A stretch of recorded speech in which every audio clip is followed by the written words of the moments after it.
I wrote my first story in 2nd grade, and I still have it. It is called The Girl Who Had No Recess Freedom. And it is about my friend who got chased by boys on the playground. And that was my first book.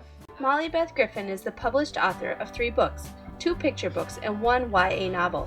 She and her partner live in Minneapolis with their 1st grader son and toddling daughter. She is a beautiful writer who is a busy mama. Slam poetry in high school. Did you? I know, isn't that like... Did you go and then do it, like perform it? I did. I was an alternate for the Minneapolis Slam team. And That's so, great. yeah, they were very But I think I learned a lot from doing performance poetry that applies to picture book writing, so I think I use it all the time. Okay. And in college I wrote like creative nonfiction and stuff, but I was a English major, but like a lit major. Oh, okay. And what does a lit major want to do generally? teach lit. Oh, okay. I guess. I don't know. Molly's journey into writing began as a child, but it wasn't until she spent a college summer in Alaska as a nanny that she took the idea of writing books as a profession seriously. That I got into writing again in a big way. I was nannying in Juneau for some cousins, and I was living with them, and it's light until midnight there in the summers. Juneau, Alaska. Mm-hmm. All I could think of was the movie. Yes, Wait. it's a place. Wait. Okay, yeah. So you went to Alaska after right. college. Okay. No, it was just for summer. Oh, okay. And so I was writing again in the sort of long evenings there after the kids were in bed, and I was writing stories about kids because I was taking care of kids all day.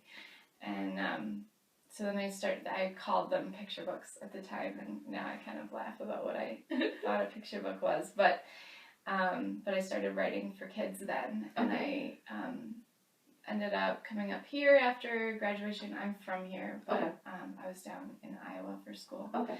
And I took classes at the Loft, and then Hamlin started their low residency MFA program in writing for children right when I was starting to try to do this. And so I ended up at Hamlin, and got Moon Baby published right at the end of, it was accepted while I was in Hamlin. It was published for another 4 years, but 4 years. It took 4 years. Wow. So I worked on Silhouette of a Sparrow during my time at Hamlin. And that is your my novel. young adult novel. So those 2 books came out of my graduate school. Okay. Molly hopes that reading nurtures curiosity in kids about the natural world and about people who are different from themselves. She hopes it encourages parents to slow down and participate in that curiosity, start conversations with their kids on all kinds of topics, and then help them learn how to track down more information. Reading can foster empathy, inspire awe, and encourage exploration. I got really lucky with Silhouette of a Sparrow that oftentimes your first novel doesn't go anywhere, and you practice writing a novel. Yeah. By writing a novel, and then you later write novels that are publishable. Right. I was lucky enough to publish Silhouette of a Sparrow, and have since written 2 novels that are proving very hard to sell. So I'm telling myself that perhaps I just did it in the opposite order of everyone else. So Molly's favorite part about being an author is sitting with a good cup of coffee on a day when the words are coming easily. She doesn't write every day, only when she can carve out some time away from her kids and she doesn't have any teaching, speaking, or critique work to do. She also loves to hang out with her other writers. We have a rich community of kid-lit authors and illustrators here in the Twin Cities, and she really enjoys getting out of her house and spending time with other people who share her passions. So Loon Baby is published by Houghton Mifflin, right? Yeah. And Silhouette of a Sparrow is Milkweed Press, which is the Minneapolis Milkweed Editions. Yep. Yep. And then Rhoda's Rock Hunt is your other picture book that's currently published. Mm-hmm. And that was from Minnesota Historical Press. Yep. Historical Society Press. So Rhoda and Moon Baby. And Silhouette of a Sparrow has a paperback out now too. So yes. And are they both currently still being printed? Moon Baby is kind of in flux. Oh, okay. It's very hard to get right now. They decided not to reprint it. Okay. So it's still an ebook, and you can still find it. There's still stock in some bookstores, or like you on can still Amazon. get it used, but it is hard to find now. Being an author doesn't mean you are automatically rich and famous. Molly explains the process of working with publishing presses. What is the process like? I think all three of them are different, right? On how you were like approached and published. Yeah. Well, Loon Baby is, like I said, with Houghton Mifflin, my editor's Ann Ryder for that book, and I had met her a couple of times. She is local, works out of her home in Lutzen. Oh, nice. And so she had come to Loft Stuff, and I had met her, and then she came to speak at Hamlin while I was there, and we were invited to submit to her after that. Oh, and she's an editor for Houghton Mifflin. Mm-hmm. Okay, got it. So I sent her a different book first that she rejected, but she liked it, so she asked for more, or she left the door open for more.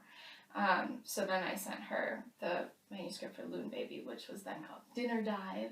Oh, really? And that's kind of cute. She loved that, and so that was a good fit for her. I have since sent her very, very many manuscripts that she has not taken. So it's not like you're in the door and you're just there. I think I remember you once saying, and I think I talked to Mary Casanova about this, but you said something about how with a lot of contracts with editors, they get the right to say no first. Yeah, usually? It's called right of first refusal. Okay. So it means that your next project you send to them first, and they get to refuse it first. Got it. They get the first shot at your next book, which makes a lot of sense for novel writing. That you work on the same novel for years, and so they want to see it first. For picture book writers, it's a little bit silly because we have so many manuscripts generally. Right. But you have somebody good who wants to read your stuff, so why wouldn't you send them? Yeah, that makes your sense. stuff. Sometimes it with the Historical Society Press, they publish a very, very specific thing, and so that phrasing had to be different because that makes sense. They don't publish YA, first off. Right. So submitting something to them that they don't publish doesn't make sense. And they do publish middle grade, right? Middle grade, not novels, but chapter books. Yeah. They're usually more I think non-fiction-ish. they used to do that. I'm sure they still do, but that was the picture books are new for them. Got it. But I don't think they do YA. Okay, so, I don't think they do either. they only want stuff that's Minnesota related, Minnesota. Right. So Minnesota, plenty of Minnesota, my stuff isn't a fit. Okay, so you've got two other projects that you do a lot of. Well, three if you count it. Or probably more, but that I know of. Right. Is you do teaching. Yeah. And you teach at the Loft now, right? I teach at the Loft. And you have your own course that you teach? I teach a distance learning class. Okay. It's called the Lyrical Picture Book. So I teach about using poetry and music in picture books. Is Loon Baby sort of a lyrical picture book? Yeah, I would say so. Okay, that's what I like thought to too. think so. Yeah. So that's a lot of fun. And then at the Loft right now, I'm mostly teaching workshop classes that are critique. And then I do some distance learning, and I do critique work, a lot of critique work for one-on-one with adult writers. Is that a mentor program, or is that something else? Because they have that too, don't they? That's through the Loft. What I do through the Loft is just picture book manuscripts. It's like an item that you put in the cart. And so what it is picture book manuscript critique. I do other kinds of critique independent of the Loft. That's more like, it doesn't fit in a form. Right. So it's more independent, your own thing. Okay. So, yeah, I like to work with... So you've got 2 kids. I have 2 kids. And their ages are? 6.5 and 2.5. And the 6.5-year-old in Maddie, super cute. Although I only did see his face.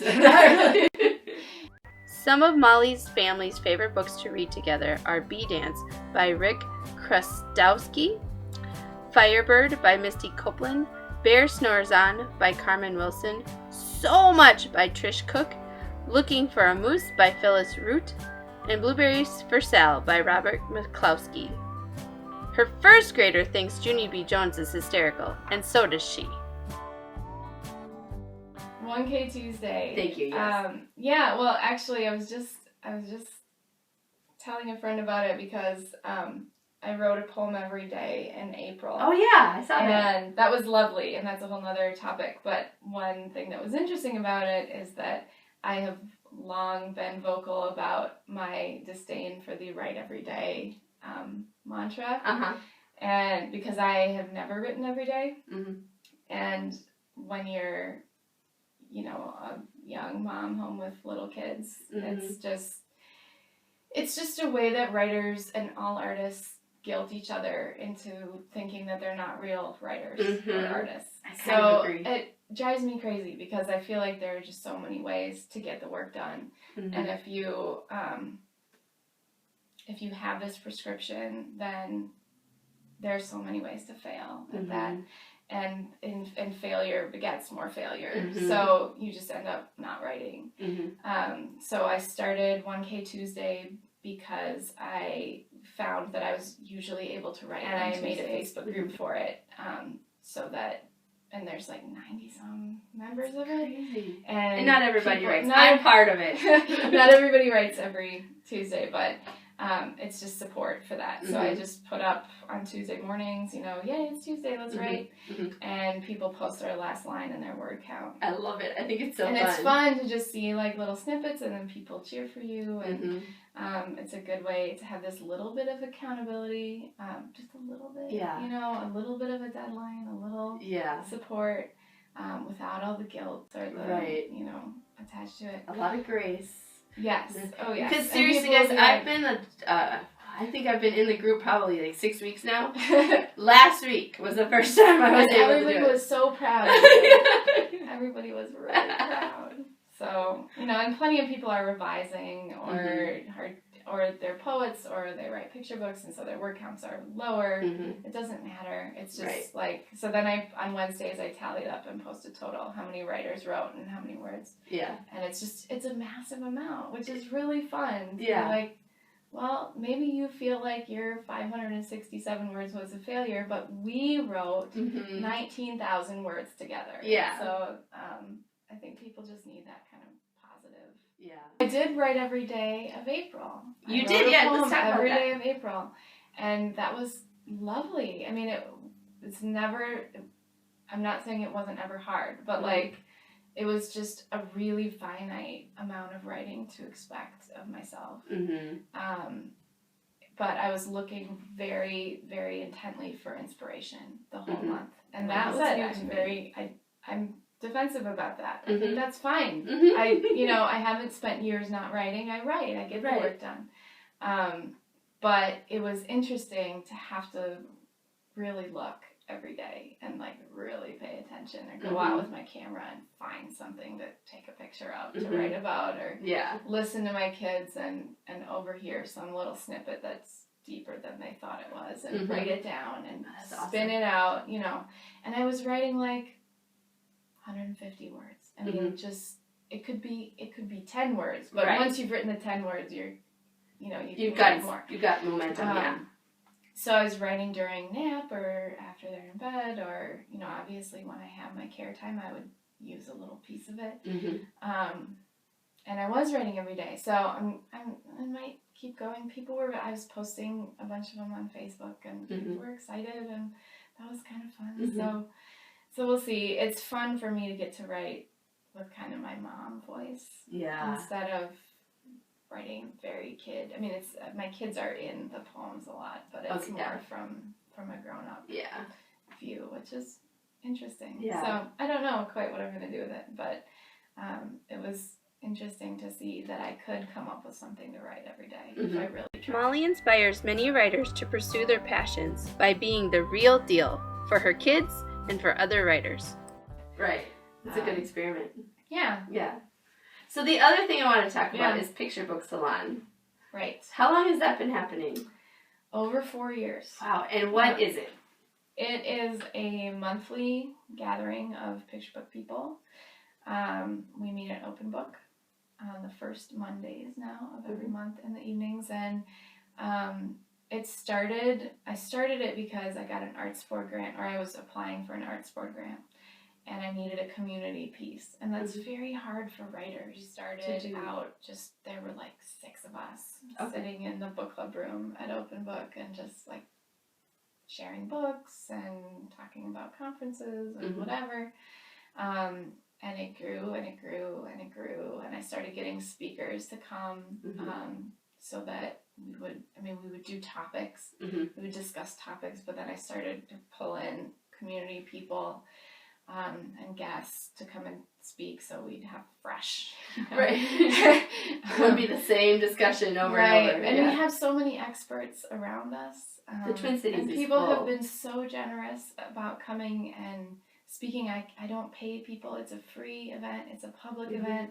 I have a little donation box to help me buy boxes of wine, But it's very, it's just the people in our community sharing what they know. And what it's so great that we have so many writers here.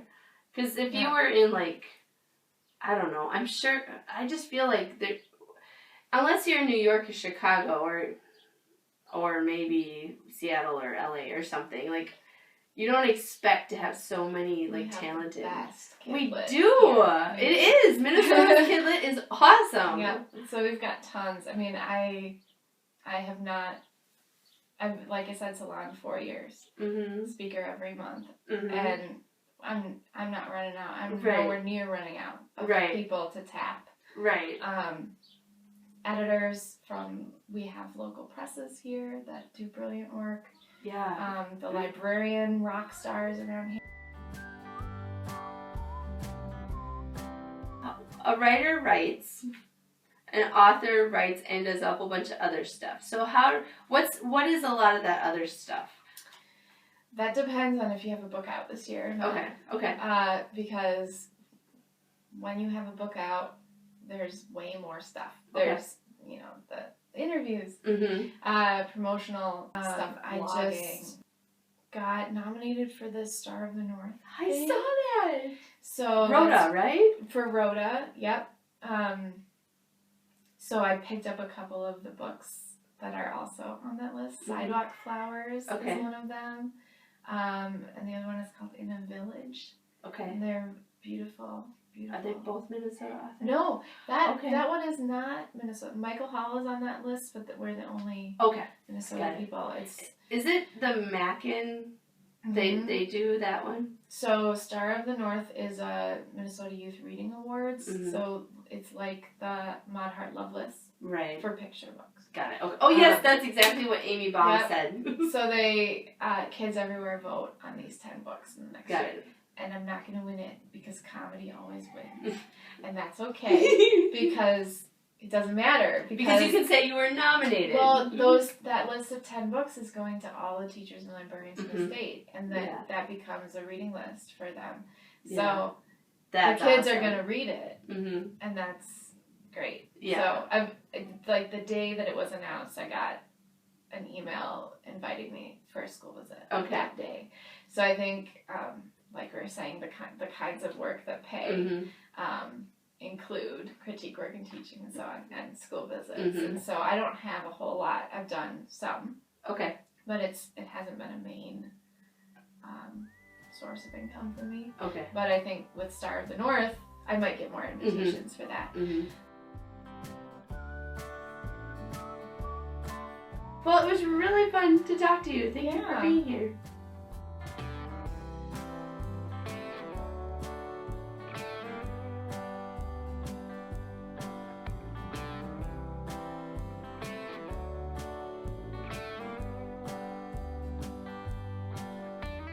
You are a mom.